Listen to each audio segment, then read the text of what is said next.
Rohan était un jeune homme très beau dont les filles de New Delhi tombaient amoureuses lorsqu'elles croisaient son chemin. Il avait un physique très agréable, l'esprit vif et une intelligence d'une grande finesse. Il était issu d'une famille aisée qui lui avait permis d'entrer à l'université pour étudier la médecine. Mais après 2 années de travail pénible, il abandonna ses études sans raison apparente. Ses parents, qui l'aimaient beaucoup, acceptèrent sa décision sans jugement. En effet, ils estimaient qu'il était désormais assez mûr pour décider lui-même du chemin qu'il souhaitait prendre. Ils étaient loin d'imaginer que, dans la tête de leur fils, les choses n'étaient pas aussi limpides. Il y avait un décalage entre ce que Rohan laissait paraître de l'extérieur et ce qu'il ressentait en secret au fond de lui. Ses parents étaient très fiers de ce fils brillant, beau et intelligent. Ses amis l'aimaient beaucoup aussi, et il était très apprécié de son entourage. Cependant, tout en lui n'était que noirceur et vide sidéral. Là où les gens disaient de lui qu'il était lumineux, il ne voyait qu'un être insignifiant, impersonnel, sans valeur ni consistance.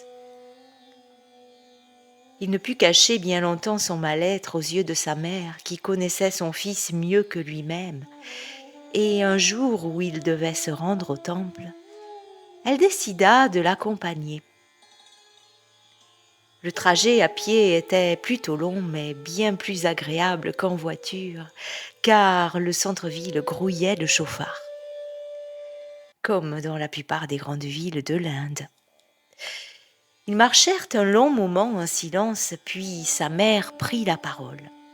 « Mon fils, ton âme pleure car elle n'a pas choisi de subir autant de tristesse. Elle est pure, lumineuse et puissante, mais elle doit se plier à la noirceur de tes pensées qui dominent ton être. Que se passe-t-il ? Je te vois errer dans une vie que tu désinvestis de jour en jour. » Rohan répondit : « Mère, je me sens vide et sans but depuis si longtemps que je ne me souviens plus du dernier moment de joie que j'ai eu. Autour de moi, tout le monde rit, s'amuse, fait des projets. Mes amis se marient les uns après les autres, mais moi, je ne suis pas comme eux. Ma différence me met à l'écart et personne ne comprend ce que je vis. Même pas toi. Que devrais-je comprendre, mon fils ? Répondit sa mère. Un état qui n'est pas le mien ? Pour cela, je devrais étouffer la lumière de mon âme pour connaître ce que tu ressens, mais je ne peux faire cela. Et même si j'y parvenais, est-ce que cela t'aiderait à aller mieux si je souffrais en même temps que toi ? Rohan n'en savait rien, mais il trouvait sa mère bien dure. Elle ne devait pas l'aimer pour s'intéresser si peu à lui. Comme elle était très clairvoyante, elle perçut ses pensées et lui dit : « Tu ne peux ressentir mon amour puisque tu es perdu dans l'obscurité de ton ignorance. Mon fils, je ne suis pas ta mère pour rien et tu le sais. Tu m'as choisi avant ta naissance pour vivre ton karma et le purifier. Je ne peux rien contre ton karma. Toi seul en es le maître. Ton état vient de ton karma et tu dois en comprendre le sens. Quant à moi, ce n'est pas en m'apitoyant sur toi que je vais t'aimer correctement. Par contre, mon véritable amour pour toi me dit qu'avant ma naissance, j'ai choisi d'avoir un fils qui se croirait plus faible et mal aimé que tout autre. Sais-tu pourquoi ? parce que, dans une vie antérieure, j'ai été une mère étouffante qui a devancé les besoins de ses enfants avant même qu'ils ne souffrent. Et ils sont devenus les pires êtres que l'Inde n'a jamais connus, car ceux qui n'expérimentent aucune souffrance n'ont pas de compassion. Dans cette incarnation, j'ai un fils fragile que je dois laisser souffrir un peu, car c'est sa souffrance qui lui permettra de donner du sens à son karma. Ce fils, c'est toi, Rohan. Si je m'apitoie sur toi et que je te protège trop, tu te perdras, car ta souffrance s'atténuera et avec elle le besoin de comprendre qui tu es. Par contre, comme je t'aime vraiment, je t'accompagne au temple aujourd'hui pour te présenter un ami qui t'aidera à comprendre ton karma. Ce fut les dernières paroles que Rohan entendit de sa mère avant longtemps. Elle le laissa à l'entrée du temple où son ami l'attendait. Rohan s'assit près de lui et lui raconta ses peines. Après l'avoir écouté attentivement, l'homme demanda « Pourquoi me racontes-tu autant de souffrances ?» Rohan répondit « Parce que je me sens incompris. Mes amis se marient, ont des projets, ma famille ne comprend pas pourquoi je ne vais pas bien, ma mère semble plus à l'écoute que les autres, mais affirme qu'elle ne peut m'aider. Je suis seule face à mon désespoir. Tout le monde autour de moi construit sa vie alors que la mienne n'a aucun sens et que personne ne s'en préoccupe. Et toi, mon ami, est-ce que tu comprends ton état ? Demanda l'homme. Tout ce que je peux dire, c'est que certaines situations ont contribué à me faire perdre la joie de vivre, mais ce que je ne comprends pas, c'est pourquoi j'en suis arrivée à un tel désespoir, répondit Rohan. Alors, pourquoi en vouloir aux autres de ne pas te comprendre quand toi-même tu ne saisis pas ce qui se passe en toi ? Lui dit l'homme. Je suis désolée, mon garçon. Je ne peux rien pour toi tant que tu n'es pas allé au fond de toi. La tête basse et le cœur lourd, Rohan quitta le temple. Il ne rentra pas chez lui. Au lieu de cela, il erra dans les rues agitées de New Delhi, se laissant bousculer par les piétons pressés. Décidément, cette vie n'avait absolument aucun sens. Il pensa alors que s'il y mettait un terme, la souffrance s'arrêterait et ainsi il reviendrait dans une autre vie bien plus tranquille.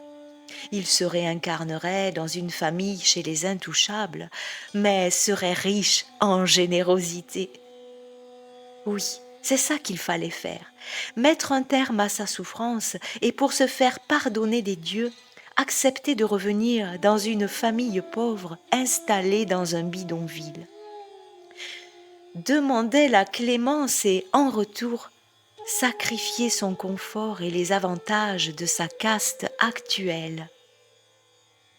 Soulagé à l'idée qu'il allait enfin mettre un terme à cette vie sans intérêt pour passer à sa nouvelle incarnation, il se dirigea vers les berges de la Yamuna. Il ôta ses chaussures et commença à avancer dans l'eau en nourrissant l'espoir que sa mort serait rapide et sans souffrance supplémentaire. Lorsque l'eau arriva au niveau de sa bouche, il se laissa couler.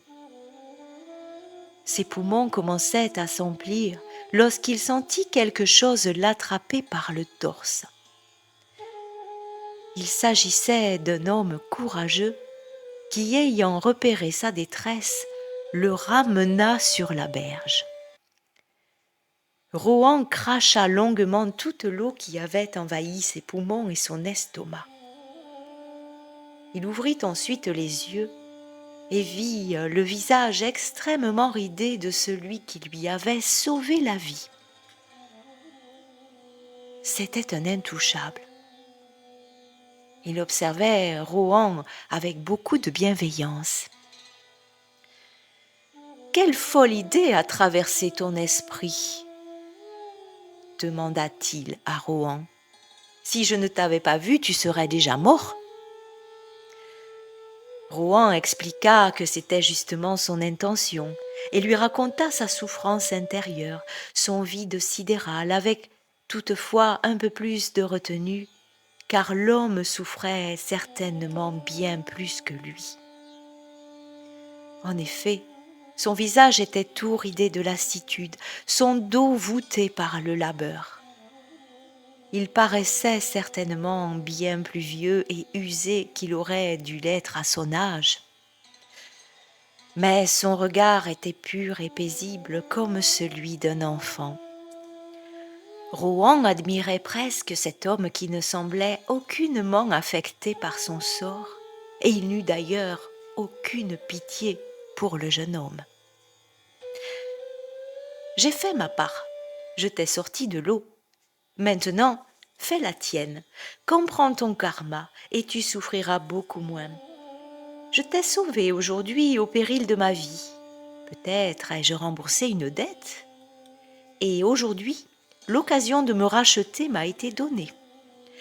J'ai pris des risques pour toi, car je ne sais pas nager, et sans moi, ma famille ne peut survivre. »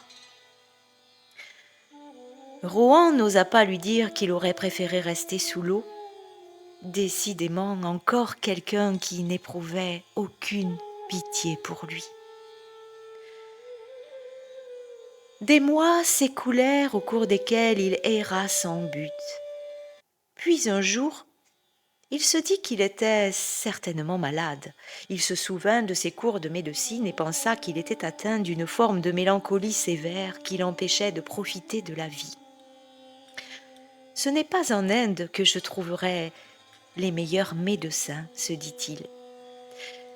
Alors il envoya un courrier à sa mère pour l'informer qu'il partait se soigner aux États-Unis. Il se rendit donc à Boston, à l'hôpital général du Massachusetts, où il rencontra le meilleur professeur.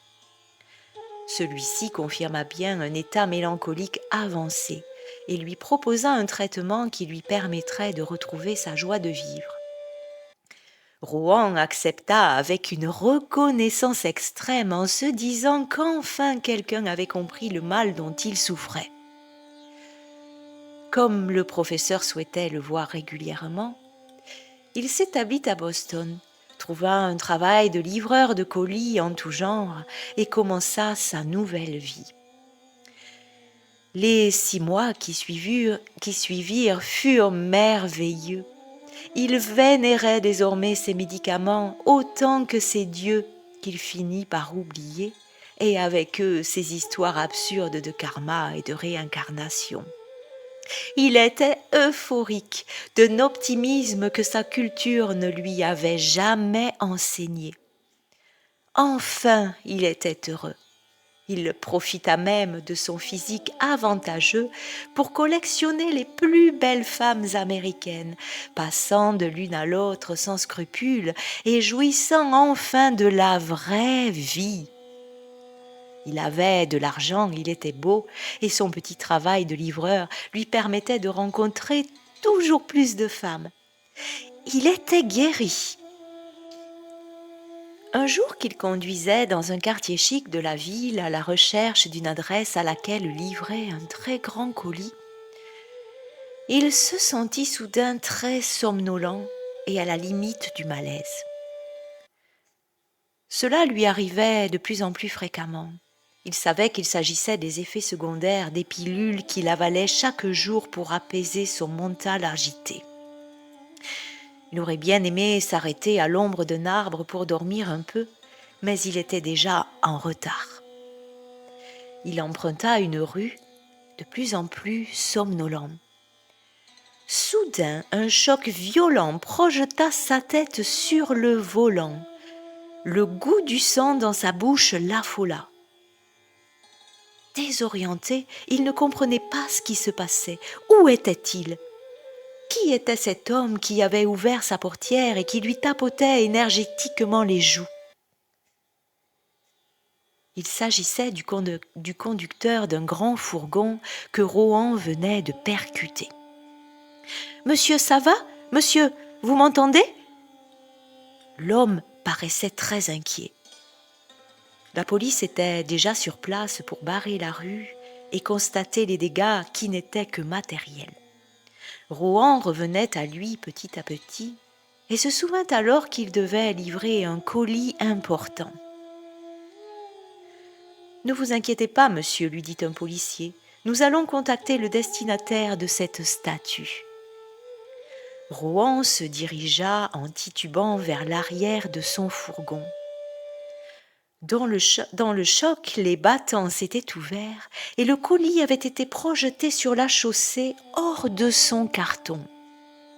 À sa grande surprise, Rohan découvrit la statue de Vishnu couchée sur la route. Il tomba à genoux devant l'effigie du dieu protecteur qu'il avait renié et se mit à pleurer de reconnaissance. Il était sain et sauf et s'était juste mordu la lèvre dans le choc de l'accident. Vishnu l'avait protégé. Plus hébété par ce signe du destin que par l'accident lui-même, il laissa la police le conduire à l'hôpital. Il fut accueilli par un jeune médecin interne à la même couleur de peau que lui. Ses cheveux étaient aussi noirs que les siens. Après s'être assuré que Rohan n'avait ni fracture ni hémorragie interne, il engagea une conversation dans laquelle il lui dit qu'il venait de Calcutta. Il fut ravi lorsque Rohan répondit qu'il était de New Delhi. Attirés par un élan d'amitié tout à fait compréhensible, ils se retrouvèrent quelques jours plus tard dans un restaurant de la ville. Le jeune médecin s'appelait Ishan. Après quelques banalités échangées sur leur pays, Ishan amorça une conversation plus profonde dans laquelle il questionna Rohan sur l'origine de son accident. Lorsque celui-ci expliqua que les médicaments qu'il prenait pour stabiliser ses troubles psychiques le rendaient de plus en plus somnolent, Ishan lui dit « Mon ami, à force de refuser de t'éveiller, tu t'endors pour de bon. Laisse-moi te poser une question.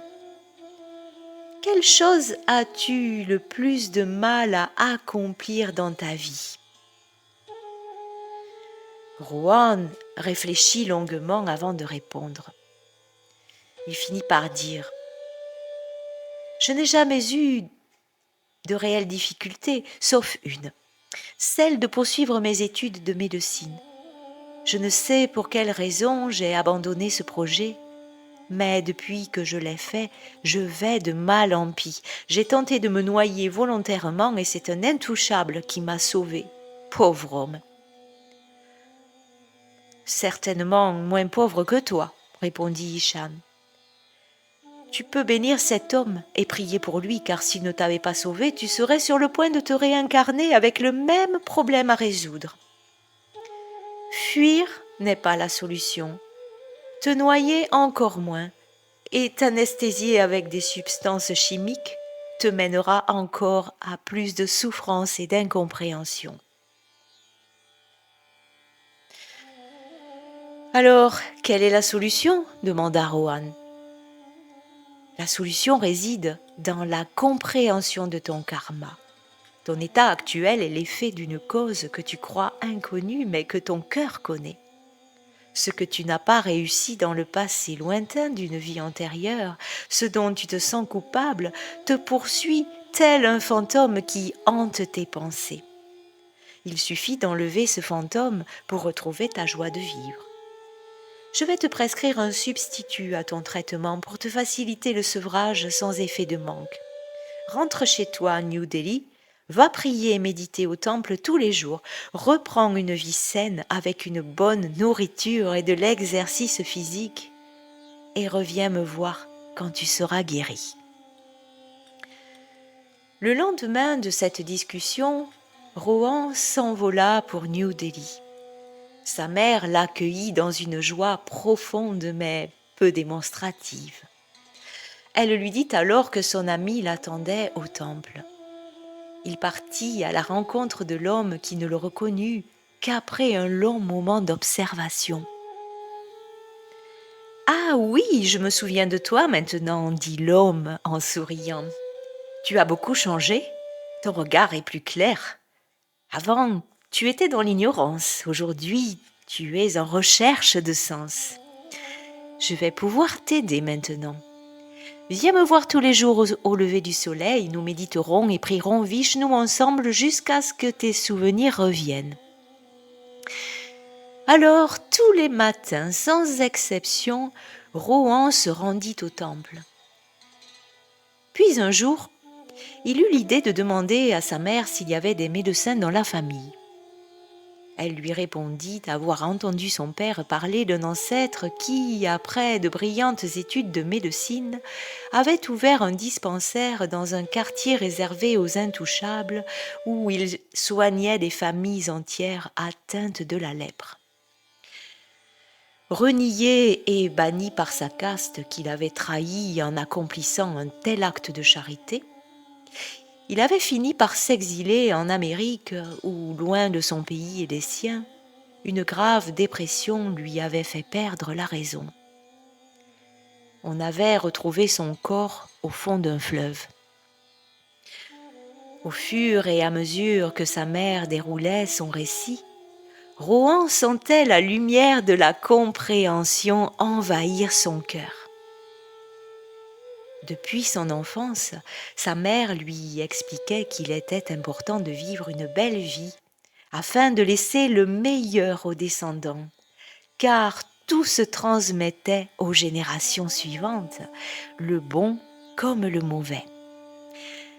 Elle lui disait souvent « Regarde tes dons innés et tu sauras ce que tes ancêtres ont réussi, mais ne t'apitoie jamais sur une maladie, un handicap ou un échec, car il y a un ancêtre au-dessus de toi qui te demande de te soigner ou de réparer ce qu'il n'a pas été capable de faire. Au lieu de cela, affronte courageusement ton karma et laisse-le t'instruire sur toi-même. Si tu comprends cela, tu obtiendras la guérison et ta vie changera. Aujourd'hui, il comprenait enfin cette histoire de transmission familiale. Sa mère le regardait en souriant. Elle aussi avait purifié son karma en laissant ce fils errer le temps nécessaire à sa prise de conscience au risque de le perdre. Cela avait été pour elle la chose la plus difficile à accomplir. La question d'Ishan revint soudain à l'esprit de Rohan. Quelle chose as-tu le plus de mal à accomplir dans ta vie? Rohan retrouva sa joie de vivre et ne souffrit plus jamais de troubles psychologiques. Il reprit ses études de médecine qu'il réussit avec brio. Il retourna voir son ami à Boston et se souvint pour le restant de ses jours que le plus difficile à accomplir dans la vie était la résolution du karma.